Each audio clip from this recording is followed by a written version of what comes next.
կոմպլեքսներից ազատվելու, ինչ-որ բաներ հաղթահարելու կարիք ունի նաև մեր եկեղեցին։ Ինչ նկատի ունեմ։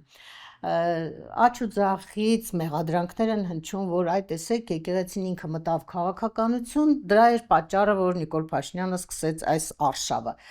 Ես վստահ եմ, որ նախ եկեղեցին չի մտել քաղաքականություն եւ եկեղեցու բոլոր միջամտությունները, հայտարարությունները դրանք ուղղված են եղել մեր ազգային խնդիրներին, մեր երկրի պահպանությանը, մեր Արցախի պաշտպանությանը, ընդհանրապես հայկական ավանդույթների, մշակույթի պաշտպանությանը։ Այնպես որ եկեղեցին պետք է չկոմպլեքսավորվի նման մեղադրանքներից եւ հիմա շատ լավ պահ է, որպեսզի ինքը նաեւ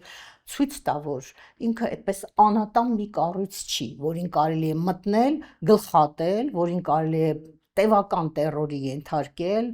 այսպիսի խայտառակ մեղադրանքներ հնչեցնել, որի լավագույն զավակներին կարող է տանել, մտցնել բանտ եւ պահել այնտեղ, եւ ինքը պետք է հակաքայլեր նաեւ մտածի։ Ինչու եմ ասում, որովհետեւ հիմա ընդամենը մի քանի օրից սկսվելու է եպիսկոպոսաց ժողովը եւ ես կարծում եմ, որ այդ ժողովի ժամանակ մի անելիք ունեն մեր հարգարժան եպիսկոպոսները, հոգեվորականները, այդ 10 ուխտադրուժ եպիսկոպոսներին պետք է